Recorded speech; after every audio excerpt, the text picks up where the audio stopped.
Hey man, hi, sup? I feel happy that I've been a big fan of yours for a very long time, and I think you're just one of the most awesome, most interesting people in the whole entire world, and I think that's pretty rad.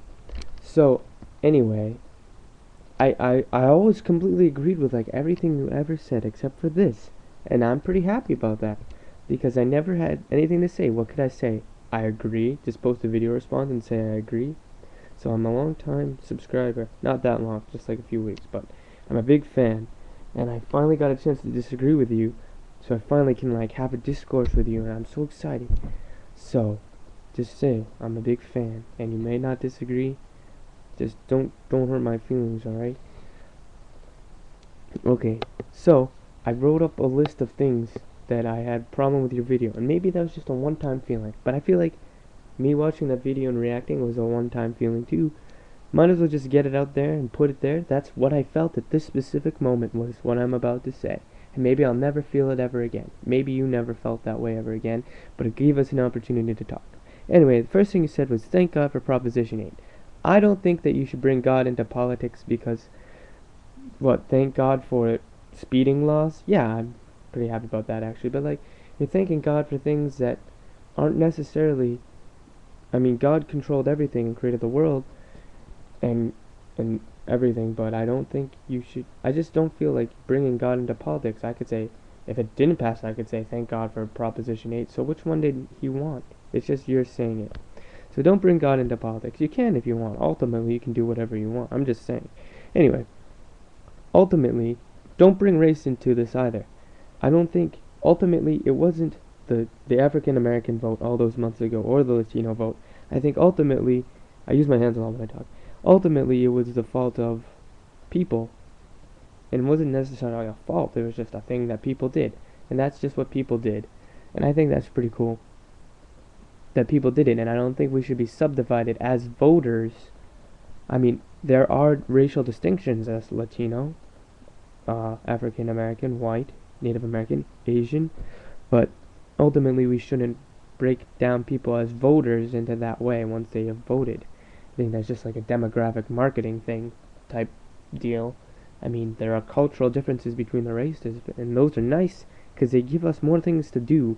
Like, look at different cultures and be like, awesome, more cultures than normal.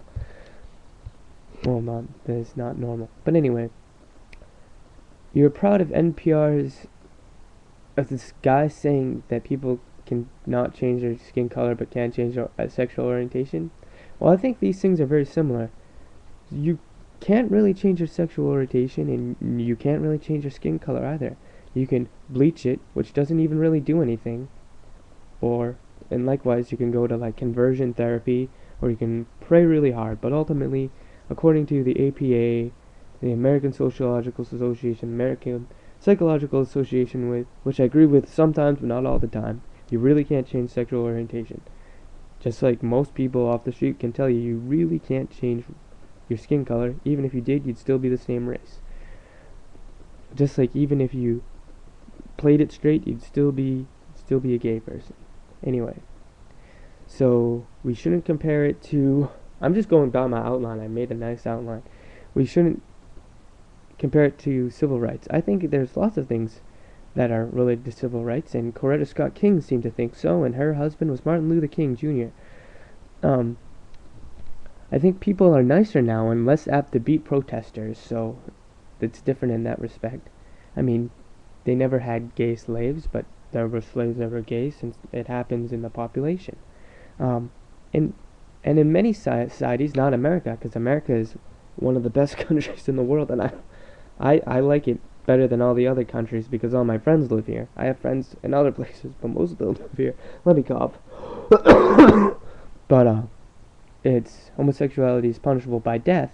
I mean, being black or Asian was never punishable by death, or being a slave, you could get killed. But yeah, but it's illegal to express your love or just be who you are. That's not right. But that's not our country. But maybe we can spread it around the world, because America has spread goodness throughout the world all the time, other than genociding the Native Americans, of course. And now the laws are changing. It used to be sodomy used to be illegal, or sodomy, because I don't think sodomy is just a weird labeling word. But it used to be illegal just to express your love, and I don't really agree with that. And then, ultimately, I really feel like we can't do anything about Proposition 8 because states' rights. I like states' rights. I don't agree with the Civil War, but that was a while ago. But I don't feel like there's anything I can do except support the opposite of Proposition 8 in my state, which is Massachusetts, which is a pretty rad state. So don't, just because there's gay marriage here, don't be ragging on it, because Red Sox and the Bruins, and the Revolution. Let's not talk about the Pats. I don't follow them. I have no idea how they're doing. Yeah, so it's a symbol, basically. And I don't know, like, Barack Obama is a symbol, and gay marriage is a symbol. Symbols, like, a person as a symbol. There's symbols in literature, but not in real life. So, I agree that, like, it's only a symbol. So, like, what practicality do symbols have? Symbols have practicality from your thumb. Okay, sorry, that's a bad joke. I wouldn't consider this sinful, because I consider sins to be what takes you away from God, and love brings you closer to God. And then you said something that made me cringe, and I'm pretty sure lots of people would cringe too, and I don't think you really meant it, but I don't know. And you said, you compared, like, gay people getting AIDS a lot. Well, African people get AIDS a lot. Are they being punished? So let's not even go there, because I don't think you meant it. No, I don't think this is ruining the churches. I think homophobia is. And I think it's good that the second grade teachers, I think you should agree that it's good. The second grade teachers were reading them this book, The Two Princes or Two Kings, because then little second graders who are gay will realize it, and then if you really wanted to, they'll know, and then they can really try hard to go to conversion therapy, and maybe it'll work, but I don't think it is. So anyway, and people say, and that happened in Massachusetts, but that could have happened anywhere. One day it was gay marriage became legal in Massachusetts. Nothing changed at all. Like, it was exactly the same way. Nothing changed. Massachusetts is exactly the same as it was. No, it's not. I mean, more people moved in, but it's pretty much the same. Nothing changed. People aren't more likely to get divorced. People don't say, well, gays can get married, so I'm going to get divorced, or why should I even get married? Except it brought more tolerance. I was not as tolerant of this before gay marriage became legal, and forced me to think about it. I'm like, why shouldn't it be legal for people who love each other? Etc.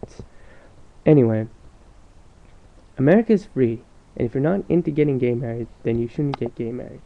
That's ultimately. And then I might have to do halfsies. Maybe I'm gonna do a second reply video. Okay, I think I will.